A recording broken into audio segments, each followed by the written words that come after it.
Hello everyone, I'm going to make a quick video. I know some of my not so quick videos are an hour or two. Now I think this one will be a lot shorter.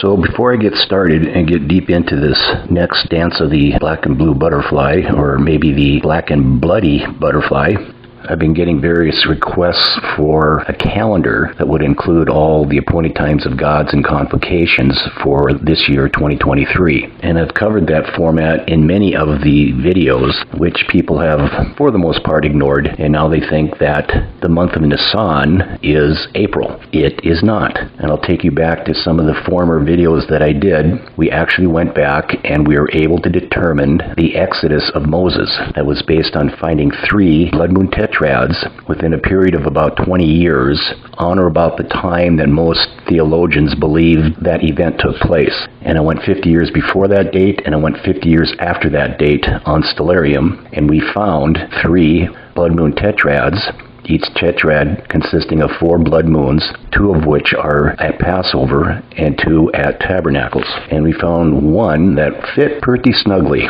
And this particular blood moon was the middle tetrad of these 3 tetrads.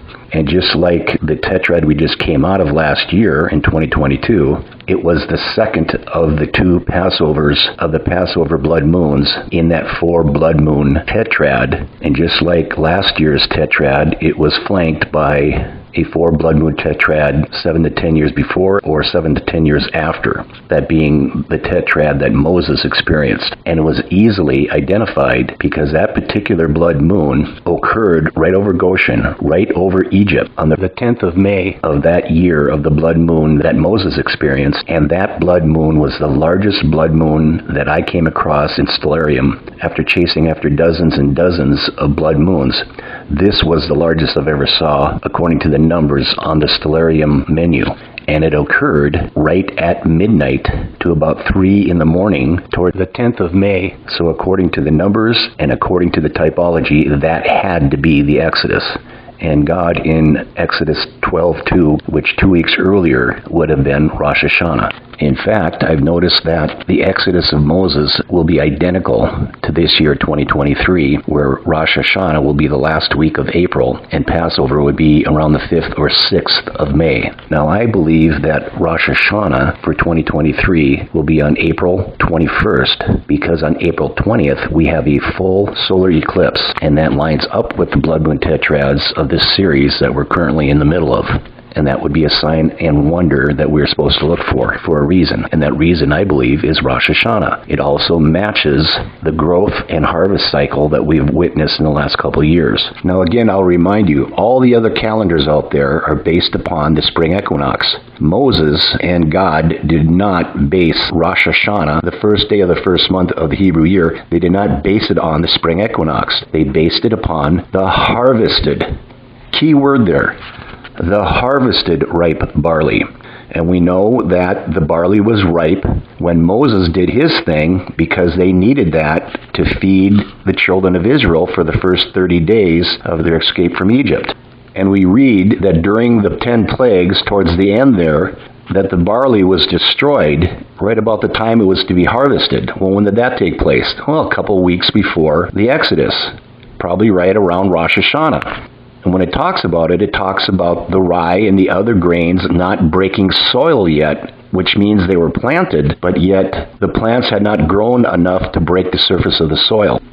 Both those facts supports the time zone that Moses was in. And that was that the harvest took place towards the end of April, and a couple weeks later, they took a lamb on the 10th of that first month. They watched it for 4 days, and on the evening, which is from high noon to sunset, they took that Lamb of God, and they slew it, and they put the blood on their doorposts. That was on the evening of the 14th of that month, and at sunset started the 15th. That's when the Exodus took place. That is when the Passover rite was observed through the night. And according to the Torah calendar, the Enoch calendar, the Creator's calendar, the Greco-Roman calendar, the Hebrew calendar, and all the other calendars, they rely on the spring equinox to determine which moon phase they are going to choose to determine Passover. Well, here are some current pictures, and the barley isn't harvested yet. you have to have a harvest of which you take an omer, like a handful or so, of grain with you to Passover. So a few days after Passover, during the first day of the Hebrew week that falls within the 7 days of unleavened bread, the farmer brings that as an offering. And they grind it up into flour, and they make unleavened cakes and bread out of that, and they take that to the priest to be waved before the Lord and be given to the priest to sustain the priest, and a piece of that is put on the altar and burned, so the vapor thereof is consumed by God, so to speak. God gets the first bite. After which, then, the farmers can do whatever they want with that crop that they have harvested. But you got to have a harvest first to do it. You don't send rabbis out or Sanhedrin or whatever and take a few snippings of a couple of ears of grain that prematurely matured before the rest of the crop. The entire crop has to be ripe, and the entire crop has to be harvested. That's what Aviv is supposed to mean, a harvested crop. And from that harvested crop, after it's been winnowed and processed and all the grain put into the granaries and into the barns, then you grab a handful of it and you take it with you to Passover. So it determines Passover. Passover doesn't determine the harvest, and neither does the spring equinox. And that's what everybody's following, and that's why if you Google for Passover, it's the first or second week here in April, according to man. But according to God and Moses, it's going to be about May 5th. So here the calendar is in front of you for 2023. We have that solar eclipse on April 20th. And like I said, that matches the growth cycle and the harvest of this year's barley grain. And that would be native barley grain that they had back in the time of Jesus. Now, there has been some of that grain harvested just recently, but that is for silage. That's for animals. It cannot be used for human consumption. And on the 21st of April, right at sunset, right at moonset, which are just a few minutes apart, you're going to have an illumination of the moon of 2.5%. That is visible to the human eye. So that would qualify as the first spotting of the new moon. Remember, a fully dead wane moon is not a new moon, as everybody calls it, because there's nothing new about it. You got to think back in the day of Moses, back in the day of Christ. People didn't have cell phones and apps and computers to tell them when these things happen. They had to actually look up into the heavens, and the first time they saw something materializing as far as the reflection of the moon, well, the first one is the new moon, because there's something new. The 3 days before that was pretty much dark and they couldn't see anything. You're looking for something new. And something new grows into something more and more and more, and it'll grow into a full moon 2 weeks later. That's Passover, or the day before Passover, called the Day of Preparation. In this case, the Day of Preparation is on the 14th of the Hebrew month. That first month is the month of May. Well, that first month is the last week and a half of April into the month of May. The 14th of that day is May 4th. That's the Day of Preparation. That's when the lamb is taken at high noon to sunset and is sacrificed and the blood put on the doorposts. In the day of Christ, that particular ceremony took place in the temple where pilgrims brought in a lamb right at noon, and they performed 2 or 3 courses of groups of people, and hundreds of thousands of lambs are slain, the blood sprinkled on, I believe it was the north side of the altar. And that went to the 9th hour of the Hebrew day, which is right around 3 o'clock. And that's when it was dark, when Jesus was crucified, from noon till about 3 o'clock. And at the evening time, when the sun set on the 4th of this May, that begins the day of Passover, the first 12 hours of which is the partaking of the lamb, concluded by the remains being cremated and consumed completely so that nothing remained. And according to Leviticus 23 and Deuteronomy, the first day of the week is when the wave offering is performed. Well, that first day of the week will begin after sunset on the 5th of May into the 6th. So basically, the wave offering this year should be on the 6th of May, sometimes during the daylight hours. When that's done, you start counting weekly Sabbaths. You do not count the first day of unleavened bread or the last day of unleavened bread because those are convocations. They are not Sabbaths. It does say in the New Testament that the first day was then considered to be a Sabbath, but not according to God's word in the Old Testament. it was only a convocation, because on a true Sabbath you do no work, and you certainly don't put on your running shoes, gird up your legs, have staff in hand, and get ready to run. That would be kind of like work, and that would violate a Sabbath. And that's what happened at sunset to sunrise on the first day of unleavened bread. So it cannot be a Sabbath, but it can be a holy convocation, and that's what it's defined as in the Torah. So anyway, you complete the wave offering, and this year, like I said, would be on May 6th, and then you start counting weekly Sabbaths, and that takes us to the 24th of June. And if you count 49 days from the 6th of May, that puts you on the 23rd of June. And that is the first day of the Festival of Weeks, the 23rd of June. So the 24th of June would be the last weekly Sabbath, and when that's completed, you count 50 days. That will give you Pentecost, and that puts us right at August 13th. Pentecost is not 50 days after Passover, and it's not 50 days after the first fruit barley grain wave offering. It is 50 days after you complete 7 Sabbaths that follow that first fruit barley grain wave offering. And this corresponds and identifies and connects perfectly with the day that Moses came off the mountain with the 2 tablets that he broke at the feet of the golden calf altar. That was Moses' Pentecost, and that's supposed to match our Pentecost. And Moses came off that hill about 95 days after they left Egypt, not 50 days. And this is all explained in about 4 or 5 or 10 of those black and blue butterfly videos. I go through that time and time and time again, and I cover it more specifically in this series called Passover and Pentecost and the 7th-day weekly Sabbath lost. That being said, October 15th is going to be the first day of the 7th Hebrew month. That's the Festival of Trumpets, and we'll find the Festival of Tabernacles on the 28th of that same month. So there you have the calendar, and of course that's all based on if we have a sighting of the new moon by the naked eye on April 21st. Stellarium says it's doable with a 2.5% illumination of the moon over Israel at sunset, moonset, which are just a few minutes apart. Now, I can't overemphasize the fact that God and Moses did not use the spring equinox. They used the harvested ripe barley because that represented Messiah, the first harvested, the first of the brethren, the first man offered to God. He is our first fruits. He's not the spring equinox. And everybody wants to chase after that Torah calendar or a Hebrew calendar, which was developed and utilized by Hebrews. And when did the Hebrews ever get anything right? I mean, Jesus corrected them every opportunity given him. And if they messed up their ideology, their doctrine of Messiah, if they missed the timing of Messiah, which they did, what makes you think they got their calendar right? Especially when there are so many discrepancies when compared to what Moses did. You've got the owner's manual. Go back and check it out for yourself.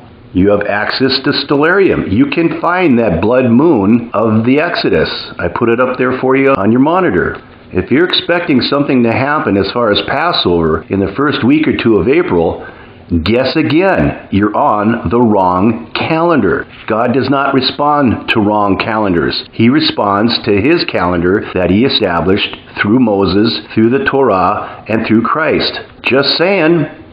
That's how it works. Now, there's been plenty more dreams that people have sent my direction concerning the parade that God has been taking us through, highlighting these stepping stones. And now that we've been through it a couple times, these stepping stones will repeat every time that moon finds itself in their vicinity. And I've come to understand that the 2 most important time zones would be when the moon is over Orion, just under the Gemini twins and this constellation Auriga, where we find the Crab Nebula. We find the Pleiades on the nose or on the snout of the constellation Taurus. That's a very critical area because that is where the Milky Way Mazzaroth intersects with the zodiac Mazzaroth. And from there we have even a more profound crossing of those 2 Mazzaroths, and that is between Sagittarius and Scorpius right under Ophiuchus. And that's where the majority of the dreams are pointing to, these two areas, since the last time I made a video. And that one spot between Sagittarius and Scorpius, we have the Tree of Life Nebula, the Omega Nebula, the Hourglass Nebula, the Hourglass Star Cluster, the Pillars of Creation Nebula, and we discovered the fulfillment of Ezekiel chapter 1, Ezekiel's wheel. That's made manifest right there at the center of the Milky Way, right at that intersection, as well as Revelations 4 and the first 7 or 8 chapters of the book of Zechariah, where it talks about the myrtle trees, the 4 horses. These are not the 4 horses of Revelation. These are the 4 horses and the chariots thereof of the book of Zechariah, in addition to the flying scroll. That's all discussed in the last 2 videos. You should go check them out. This is a very key area, a very key time zone of God's 2 Mazzaroths, the Zodiac Mazzaroth and the Milky Way Mazzaroth. And we'll find the moon in that location between Sagittarius and Scorpius on the 11th of April. I've been getting all kinds of input in the form of dreams and visions people have been sending in that point to this time as well. And then we have a solar eclipse on the 20th of April, and anything that lands on Aquarius, that Sagittarius-Scorpius location, the area of Virgo where she's holding Spica, that is a stalk of wheat in her hand, which comes down where the owl constellation once was on the tail of Hydra, anything where the moon is over Orion and next to the Gemini twins, anything in Taurus. We basically plotted 12 Fibonacci points of interest these last 12 months, and all those points of interest are pretty much locked into place, and you'll see them every year until the Earth is moved back into a perfect orbit, in which case the zodiac might change a little bit as to its direction, only because the Earth is being tilted back into its perfect orbit that was before the flood. And that's all speculation. We'll know when we see it. So the more important reason that I'm putting the video out is that I probably will not be putting any more videos out. The health issue that I mentioned in past videos that I've been dealing with for many years has pretty much caught up to me and has basically sabotaged any hope of continuing with the videos. And the videos have certainly taken too much of my health to continue on in this venue. Now, if God wants to bring healing and raise this ministry back up, I'm all for it. But the spiritual warfare, the physical warfare, the warfare to preserve my health, well, I'm kind of losing the battle. And I'm asking for prayer, and I'm thanking all of you that have prayed for me. And the good part of this, as I see it, is if you want to go deeper into Stellarium and discover all this stuff on your own, that might be what God's requiring of us right now. In other words, instead of being spoon-fed all this stuff that gets us to one stepping stone to the next, I think what he's trying to do is to educate all of us on how this works and how to find and utilize his 2 Mazzaroths, the one being the Zodiac Mazzaroth, the Milky Way Mazzaroth. And because of the health issue that I've been battling for all this time, it puts me in a compromised position because I'm going to naturally try to decode and render a stepping stone according to my desperation. And I mentioned this before, I'm going to decode it to where it's going to happen like tomorrow, and that may not be the case. And the funny thing is, as I'm backing away from this and seeing all that's been coming in as far as current dreams are concerned, yeah, it looks like tomorrow or the next couple weeks or months. There's also a lot to be said about what's unfolding on the world stage as far as politics and wars and environmental catastrophes and birth pains of the earth itself. I mean, I just found some more stuff in the book of Zechariah. First 7 chapters have all been laid out and pinpointed and documented in Stellarium. And in Zechariah, it talks about the myrtle trees. It talks about 2 witnesses walking to and fro the earth and parking themselves in these myrtle trees. We got the 4 horses, and later the 4 horses pulling chariots. And I have people sending me drawings of their prophetic dream or vision with a man driving a chariot with a whip in his hand, right underneath Jacob's ladder. Well, Jacob's ladder is the center of the Milky Way, right above Sagittarius. We discovered the flying scroll in the middle of the constellation of Finicus, just above Scorpius. We found the stepping stone, or the stone with 7 eyes, set before the high priest Joshua. Well, that's Sagittarius. That's in that same location. That same location also revealed Ezekiel's wheels full of eyes. it also revealed Revelations 4 of the 4 beasts with 6 wings. And Revelations 22 is a dead match for that area as well. So this is all profound stuff. I mean, I can hardly wrap my head around it. And for those scriptural narratives to match the Stellarium timeline narratives, well, I've never seen anything like it ever when these things match up so quickly and so perfectly.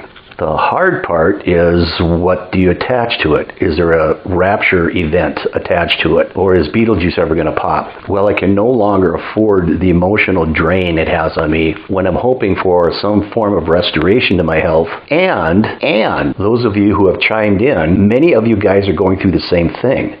And when you go through one of these deferred fulfillments, deferred in the sense that it doesn't bring what your body and your soul and your spirit are crying out for, well, that is a tax on you. It's a taxation on you. It's a stressor on steroids. That's how it hits me. And again, a lot of people leaving comments how they're all done. They have no more strength. And what I don't want to be responsible for is putting something out there that cannot be confirmed, and even if it is confirmed, it can't be guaranteed. And we all do this. I just listened to a couple of YouTubes where some guy came up with, let's say, March 24th, and this brother over here had a dream of this guy giving this date of March 24th. And then you have a third person who is talking about all this, and now they're believing March 24th, or March 29th, or April 14th, or something. Rule of thumb, guys, God does not do something without first alerting and warning his prophets. His prophets, not a prophet. If God's going to do something big, he's going to let all his prophets know it. And we haven't seen that yet. And even God pouring out his Spirit, Acts chapter 2 and Joel chapter 2, God pouring out his Spirit on all flesh of believers, where young men and young women will dream dreams and have visions, and old men shall prophesy, and you know the rest of the scripture. That doesn't stop the prophet wannabes from jumping in, chiming in, calling themselves a prophet and or a watchman on the wall, or an apostle, or Christ himself. That's going to be in the mix. That is inevitable. And that is what I refuse to have in my ministry, the man-child ministry, because either it's truth or it goes into the circular basket. I've got no problem shutting down this ministry, which I'm doing, at least temporarily right now, largely because the things that have been coming forth, finding these stepping stones, is not producing the prophetic that I think the church really needs. And I never claimed that this ministry is a prophetic ministry, nor am I a prophet or a dream interpreter or whatever label you want to put on me. I'm a nothing. I want to remain a nothing. That's fine by me. But I want to find a truth, and I want to find something that we can stand on. And stepping stones are at best temporary. And that's where all the gut punches come from, and that's where all the disappointment comes from. And I don't want to be doing that to my brothers and sisters in the Lord. Because we have about a dozen or two stepping stones on that zodiac ecliptic, and the moon runs through every one of those once a month. So if God has a double application or a triple application to some of these dreams, I understand that. We have seen that. So that all being said, just let me say one last thing. It's been an honor and a privilege to minister to you and bring this information to you. And boy, have we learned a lot in the last 15 months. I hope it continues, and we'll just see what the Lord does in these next few days, weeks, and months. Maranatha.